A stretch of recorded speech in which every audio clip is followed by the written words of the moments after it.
Hello, friends, and welcome to I Know I Belong When, an innovation, unbiased production where bold voices, curious stories, and authentic impact amplify knowing that you are invited, seen, heard, and needed. I am your host, Christopher Bylone, Principal Strategist at Innovation Unbiased.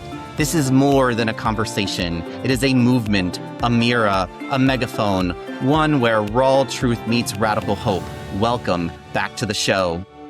If corporate buzzwords make your eyes glaze over, today's guest is your anecdote. Chris Rollins, the creator of Ripple Effect Leadership, the radically human approach that turns tiny, intentional moments into fuel for trust, connection, and momentum. After rocketing up the ladder to become Senior Vice President of Organizational Development by 30, he realized the real power of leadership is not in a title. It is in how we show up for people in the small, seemingly insignificant moments. Now he helps leaders to make those moments matter, build high-trust teams, and start ripples that travel well beyond the office and into every corner of life. A native New Yorker who has now planted roots in Tampa with his husband and their rescue dog, he is on a mission to humanize work so it works for every human. Friends, the ripples have started. We are about to trade performative culture for authentic connection. Chris, welcome to I Know I Belong When. Thank you, Christopher. It's so good to be here.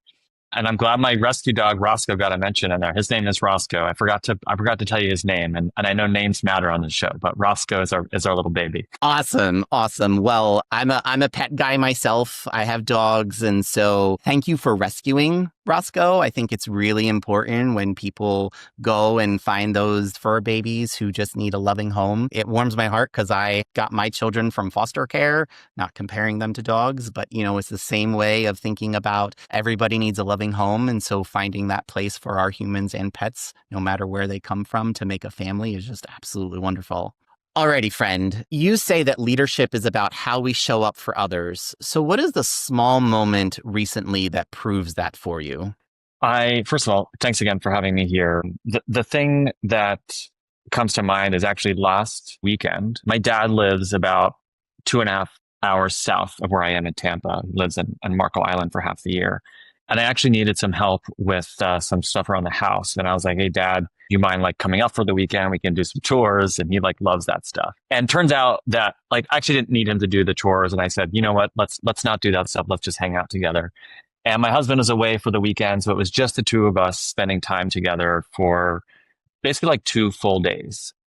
And he's like, I just want this weekend to focus on you. I just want to pour into what's going on with you, how your business is going. And literally he showed up here. He's like, we got to go to Staples. We got to buy a poster board. We're going to get an easel. We're going to go on the back deck. We're going to do all the visioning. And, my dad really showed up for me this past weekend. And it's been a really great year for me, both personally and professionally. But as it goes in this journey of entrepreneurship, sometimes you have low moments. It's a roller coaster. And I think there was a stretch of 4 or 5 weeks there where I was kind of in a low, and he's like, let's get after this. And so just spending 2 days with my dad, fully focused on me, was really amazing. And of course, we walked around a lot. We went to have nice meals, but really just having that focused time together, showing up for me. It's it's a personal relationship, but it's also leadership in a personal sense. It's reminding me of, almost every day I talk with my mom on the phone in the mornings. We're both morning people. And so we start the day talking to each other, especially since when I moved to Charlotte, I didn't get to see my mom all that often. And so it was okay, so how are we going to make sure that we're keeping the connection alive and not losing the relationship that we had? We knew that we would never lose it, but it was trying to find those intentional moments. And I could remember the day after I got laid off from Krispy Kreme, because I would call her in the morning on my drive into the office, right? And we would talk as I was driving in. And I called her the next day on Wednesday and said, just because my commute now is from, the stairs down the hallway, I'm still going to call you in the morning and we're going to have those conversations, because it was that deep, meaningful connection that we had. And so our parents are our biggest cheerleaders, but also our biggest critics at times. And so having them close and just having that human connection is just really, really important. I know it's probably really important to you with your dad, and it's really important for me with my mom. So thank you so much for sharing that story. It's really, really impactful. Yeah, we're not also lucky to have very close relationships with our parents or our family or siblings, etc. And so it's something I really cherish and try not to take for granted. Yeah, because I mean, we're two gay guys talking, and we know that sometimes there's a good portion of those who do not have good relationships with their parents because we've chosen to live our truth. And we are lucky that we have parents who have stood by us and support us and champion us. And I know that that's not lost on me, that there are a number of individuals out there who do not have that same privilege that we do. Yeah, 100%. Okay, so bringing this to a little bit more positive conversation, you relocated from New York to Tampa. I'm questioning why you did that, but that's okay. Still love you for it.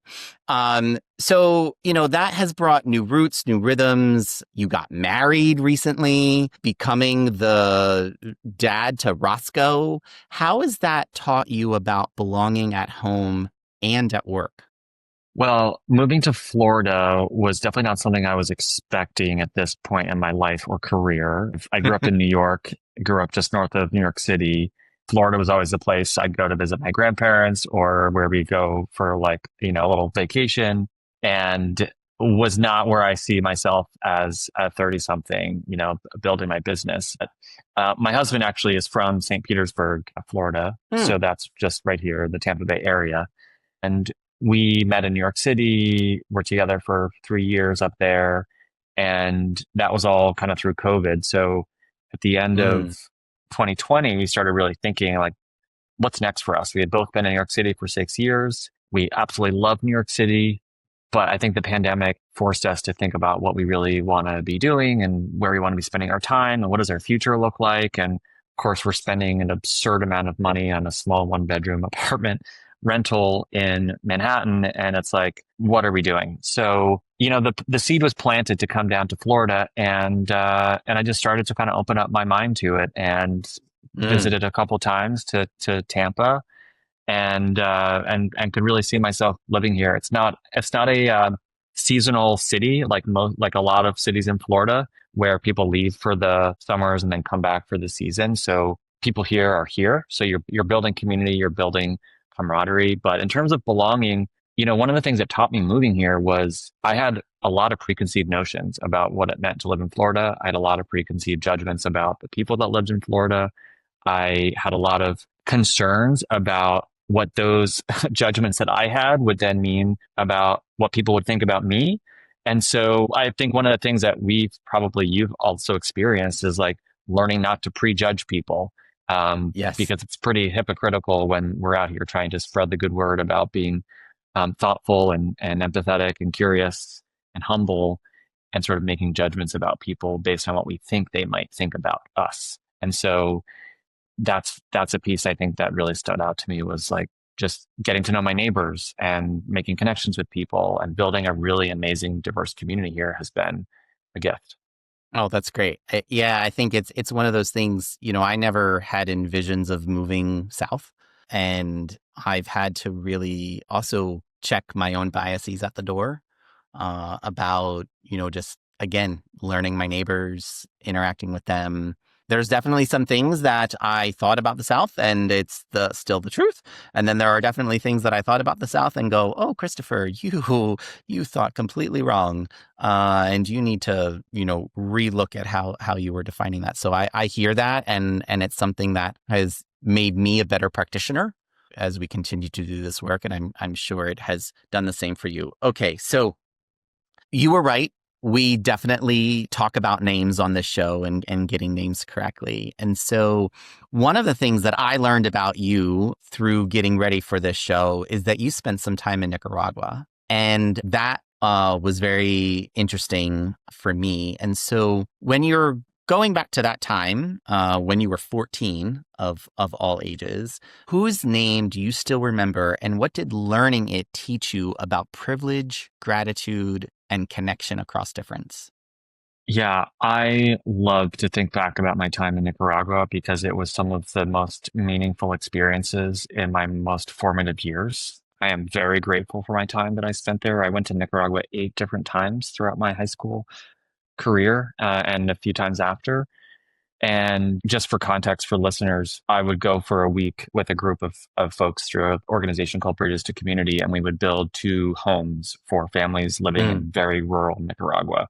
So they were living in kind of pieced together scrap wood, tin roof tarps, which had no chance of surviving storms, let alone hurricanes. And so we would build them like a 15 by 12-foot concrete steel reinforced house with a full roof and all the things, life changing.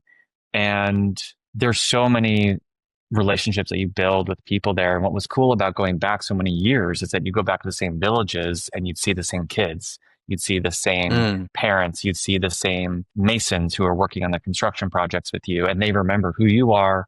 And they're like, oh my gosh, this gringo, like he's back, and they're speaking Spanish, and my Spanish was pretty decent.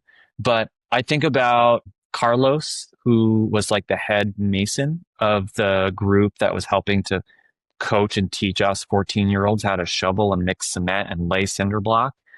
Again, my Spanish was decent enough to have conversations, but you almost didn't need to speak Spanish to connect with people there because the shared language was just having this commitment to doing something good. This shared language was like the jokes and the smiles and the laughter. And I will tell you, the people that I met there are some of the happiest people I've ever met. And Mm. the sense of community that's there is unbelievable. And it taught me a lot about privilege and coming back every time from Nicaragua. The running water and the hot showers, it just is like, oh my goodness, this is stuff that we take for granted all the time. But Carlos was sort of like this old wise man who was just, like thick, leathery hands that had seen everything and quietly confident, kind of humble, but wise. And Mm. I just remember, I just always loved coming back just to see him every time I came back to Nicaragua. Wow, what a powerful, I mean, what an opportunity for you as a young person to get to go have that experience and understand what humanity really means. I mean, we're privileged that we grew up in homes that would protect us from storms. And so to understand that not everybody in the world has that same level and to go help try to give that opportunity for others. One, thank you for doing that. I think that's really meaningful. And how that has impacted the way you do your work is really meaningful. And so, talk to me about a leader who said your name in a way that changed your trajectory. What did they do in that moment that we can all borrow to make sure that we're saying people's names in a way that is meaningful to them? Well, so we have the same name. And I was Yes. reading a little bit about your sort of history of your name because I was curious how you landed on the always Christopher, never Chris. And I'll just share in my experience, I've always been Christopher with my family, like mom, dad, siblings, like it was always Christopher. When I was little, I had nicknames. People call me Skip or Skipper because I was literally this happy kid skipping around. So for a long time, like when I was in like middle school, even high school, Skip was what people called me. People don't really call me that anymore. But as I got older, I would pretty much always introduce myself as Chris to friends, to new Mm, people. And I still do. Chris Rollins, like that's who I am. But always family and then significant others are people who call me Christopher. And so mm, it's interesting because you almost follow like the tree of connections because anyone that yes. my husband introduces to me, I'm Christopher to them. Anyone my family introduces me to, I'm Christopher to them. And so there's like circles of people who know me as Christopher and call me Christopher by way of the introduction, by who introduced us. And then there's most people who call me Chris, which are the people that I meet out in the world. And so what does that teach us? I don't know. I don't necessarily have I don't know if it's like connection or identity connected to my names in a way that I think that you do, but it is interesting to just kind of see and experience people calling me different names based on the introductions and relationships and the sort of lineage of that. Yeah, yeah. Well, people who are turning into this episode have probably heard me talk about the always Christopher, never Chris story a lot. So I'm not going to belabor it again. But you're right. For me, Christopher is significant. And I chuckled when you talked about people, depending on what circles they run in or when did they know you, right? Uh-huh. Those who knew me younger knew me as Chris. And so some of those people are starting to come back into my professional circles Uh-huh. and they'll say Chris and people's heads will like snap and been like, hey, how do they get to call you Chris? And we have to call you Right. Christopher. Yeah. And so I make the joke. It was like, well, when you're on the inner circle, right, then you can call me Chris. But it is significant, right? You know, it's how we identify, it's how we show up. And it's really important for people to get their names right and how they want to be called. So thank you for sharing and pulling back the curtain just a little bit. Yeah. The other thing I'll just say is like Chris is a fairly simple name. Like people don't mispronounce my name, your name, right? So there's like privilege in that. But you asked a question about people saying your name, and what's coming to mind is when people call me to the stage and they say, please welcome to the stage, Chris Rollins. There is this like kind of like this shit moment of like, that's me. This is the moment. There's so much responsibility right here. There's this amazing feeling being called into something to then like deliver as a Mm-hmm. speaker to the audience. So when you just like hearing your name in that context just brings a lot of weight, I guess. I will even say I'm getting used to it myself, right? You know, and you have to pinch yourself and go, okay, right? I'm just about to bring people on a journey. And so it's really interesting that your name brings power and the responsibility that we have to others. So thank you for that. Alrighty, keeping the conversation progressing forward. So we have to talk about the moment of belonging. And so at age 17, you shared a deeply personal truth with your dad and you were met with love. What exactly happened in that moment and why do you call it leadership without a title?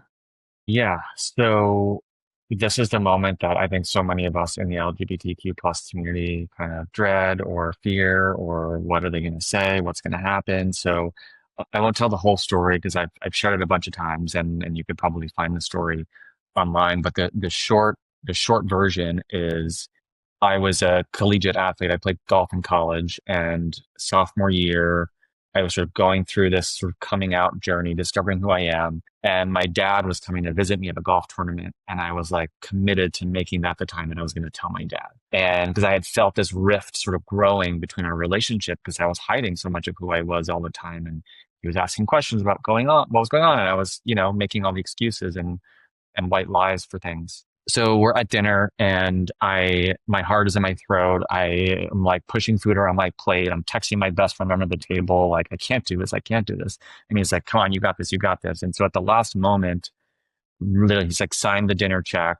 And I say, Dad, I'm gay and I'm happy. And I'm with this guy and his name's Chase. And I've been meaning to tell you that for a while now. And he just like dropped the pen that he was using and looked at me, and there was this pause. And I was like, shit, like what's happening? And he just says, I'm so proud of you. That's awesome. Mm. And, I don't know what I was expecting, but I definitely wasn't expecting that. And to be validated and affirmed and to be seen and loved and supported by the person that you want to be supported and loved and seen in that way was huge. And that is really the foundation of so much of my work today, of this idea of the ripple effect and how one small moment, one single conversation can have such a huge impact on your life. And I think the way that you show up in a single moment, I call them ripple effect moments, create an impact far beyond that specific moment. And so we all have opportunities every day, all the time, to create those ripple effect moments for other people. And I think that's what leadership is about. It's not about your title or your salary or position. It's about your capacity to influence other people and how you can show up in a one-on-one conversation to make someone else feel safe, seen, and heard. Yeah, no, it's great. And again, it's going back to that. Everybody has had that dreadful moment. Even when you were telling me this story, and I've listened to your story multiple times, when you said the pause, I even was like, my heart was palpitating, waiting for the next thing. And so, it brings us back to that moment of like, okay, so we all have a coming out story, and how did it go? So thank you to Dad for showing up the way you needed. And we're really, really happy about that. And so talking about those ripple effects, because it's really important to the work that you do. Was there a recent client or audience ripple you witnessed that the one small action unexpectedly scaled trust for the whole team? Yeah, I mean, these are the small moments. Let me think. So just this week, I was with a client in Philadelphia. They're a pharmaceutical client, and we were doing a workshop. And the guy who is sort of the main lead in the room was talking about how the day before he was at his laptop getting ready for the event that I was speaking at. And he's very much an introvert. His energy was drained all day from all the things. And someone comes up to him and is asking for his attention basically and needs some help with something. And he was reflecting in the workshop that in that moment, he wasn't like rude necessarily, but like was definitely not giving that person the attention that they deserved. And I think left a little bit of some unresolved tension there. I call it invisible friction. It's what happens when we don't see each other or hear each other fully. And so he was sharing this very simple example that happened the day before. And just by way of sharing that, everybody in the room then, like, it created this sense of safety and openness because he was willing to admit something that he did wrong. And I think it's a good lesson for all of us that we're not going to be perfect, but we do want to be willing to quote unquote clean up our mess. And so he was saying how one of his actions coming out of the workshop was he was going to go reconnect with that person and just say, hey, thanks so much for coming up yesterday.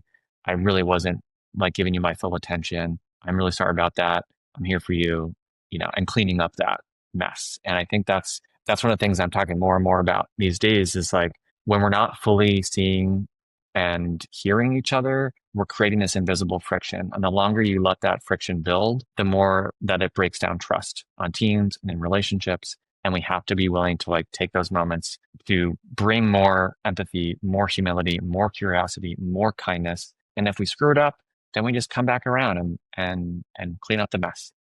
Yeah, it's the what ripples are you creating, right? And I had a former boss who one of the things she would talk to her team about was understanding the shadow that you cast. And you don't necessarily know where that shadow or that ripple is going to land. And so how do we make sure that what we're putting out in the world is going to land on people in a positive way? And when we do recognize that we made a mistake, own it and go back and say, I'm sorry. Because I think that's a phrase that we have lost in our society at the moment is actually apologizing and being humble to say I made a mistake. Because right now, not to get political, but our leaders are not leading by that example at the moment. So we have to do our part to make sure that people understand to be like, it's okay to say, I'm sorry. That's not a weakness. That's actually a strength because you're recognizing you made a mistake and we need to move forward. And I think that also is a really powerful example of how do you create psychological safety? How are you creating a space that people know that they belong, that they can say, hey, this mistake happened and call it out and really make sure that our leaders are leading us in a way that we want to be led as well. It's really powerful for that. So, okay, we now have to talk about the moment of non-belonging, right? So we talked about moments that you belonged.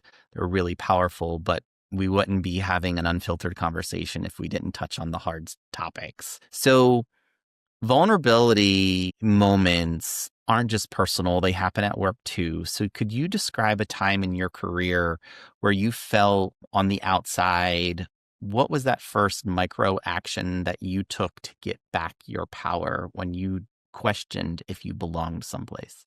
Yeah, there's a couple things that come to mind. I'll share one of them, which happened this year actually. So I was hired to speak in an event. I was the opening keynote speaker, and it was an industry conference. There's a lot of nuance to this, including the fact that I was actually filling in for a friend. So a friend couldn't make it. He recommended me to do the talk. I connected with the event organizer just a few days before the event. So there was a lot of last minute stuff happening. And as we got to know each other on the sort of like meet and greet call, which is 3 days before the conference started, I shared the story from stage, and it's a big part of this ripple effect concept. And there was a lot of like hesitation I was sensing. And she actually said to me, we prefer if people don't share their personal stories on a stage. And I said, okay, well, like if this isn't going to be a good fit, that's totally fine. I don't have to do this, this event. And she said, no, it's okay. It's okay. Well, it'll be fine. And so red flag, but I didn't listen to that red flag. And so over the weekend, I did a lot of research on this company, and it became clear to me that, oh, they really support DEI and they want different voices at their conference. Their executives are writing articles and sharing videos about all these great things around DEI. So I felt better about it. And I go to the event, I do my talk, great, all the great things. But afterwards, the planner says to me, we're really blindsided by your story. And I said, well, I shared with you exactly what I was going to say. And they said, well, there's a specific part in your story that was maybe a little too much for our audience. A handful of people had said to them that they were really not happy with the speaker selection.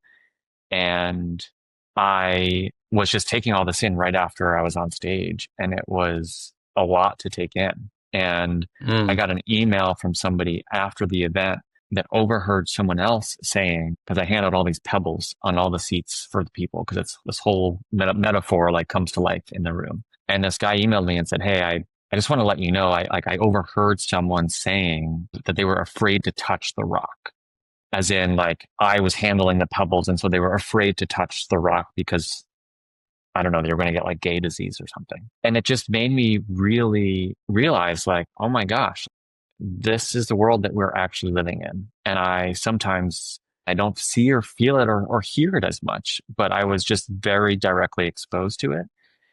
And it shook me for a while. Like, oh my gosh, do I need to sanitize who I am? Do I need to stop sharing these stories? Do I need to have disclaimers everywhere that I share my coming out story? And oh my God, like I mentioned, there's a kiss. And part of that is a learning. Like I need to really, really understand within the audience, and I'm there to serve the audience. And so I have learned a bit of that, but it's also, I've learned, wow, we have a long way to go.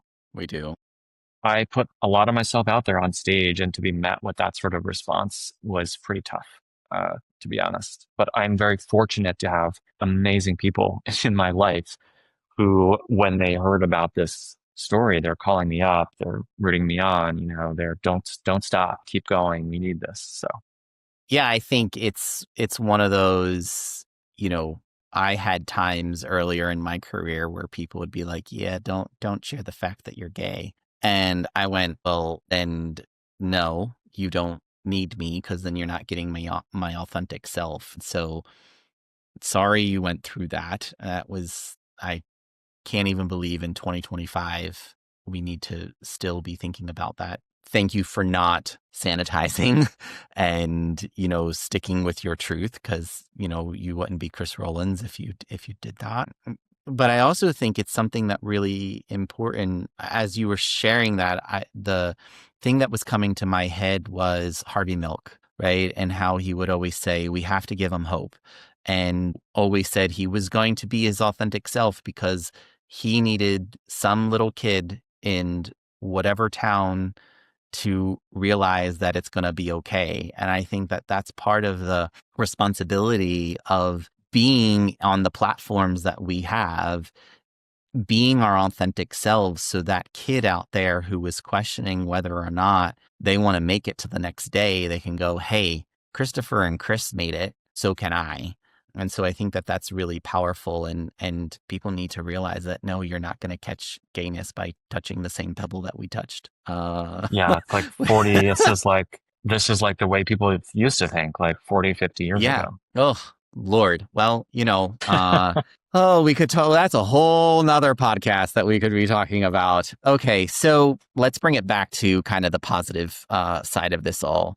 So we have to talk about sustaining belonging. Yes, we've talked about the really hard topics, and I want to bring us back to, as we close out this conversation, about how we're going to be able to sustain belonging going forward. So what daily ritual keeps you in the ripple effect mode so that you're creating trust in the first 5 minutes and not in the next 5 years? Well, I think part of the ripple effect mindset is understanding that when you create trust and connection and safety in the present moment, you're creating impact that does last for the next 5, 10+ years, right? I mean, ripple effects are literally a transfer of energy. That is what happens. You put a pebble in a pond and the ripples move outward. That is energy moving. That is not water moving. I talk about leadership as a transfer of energy and how it's not just about how you are in the moment, but it's about how permanent the energy you create in that moment becomes. Because we all remember those moments that we've had in our past, good or bad, that have stuck with us. And the energy of that moment has stuck with us. That's the ripple effect. And so if we can approach every moment, every interaction with the cashier, every interaction with the person that's you're walking by, walking your dog, like whoever you're interacting with, I just visualize these like energetic ripples moving out. And it's like, how can I emit and create some sort of positive, energetic influence on somebody else that they might carry with them into their next interaction?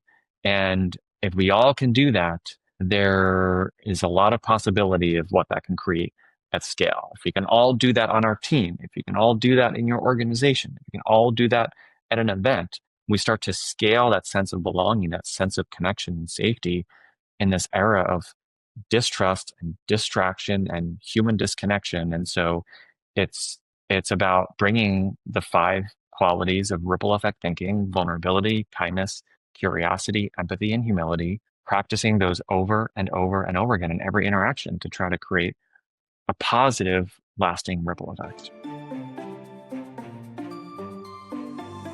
I'm going to sit with that for a minute because that is really, really powerful. I mean, I will say that every conversation that I've had with you over the years has been paradigm shifting and making me question how I showing up in the moment, replaying conversations I had or experiences I had to be like, oh, did I show up in a way that brought positive energy to that space? And who do I need to go back and say, hey, I maybe have landed wrong here? And because I don't want that permanent energy that may have been created to be one that's negative.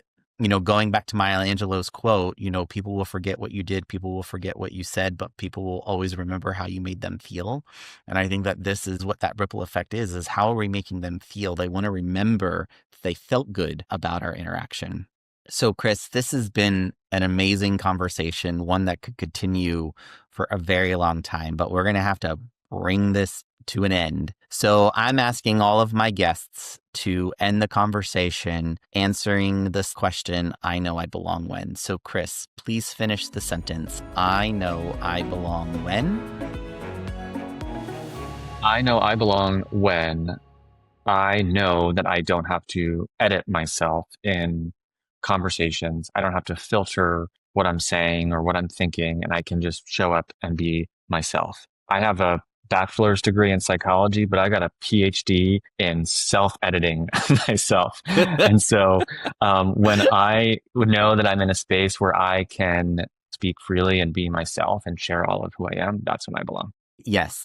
And I think it's interesting now that I've done a number of these conversations, that as a theme is about not editing, being your authentic self, just showing up as you is really coming out of these conversations. So thank you, my friend.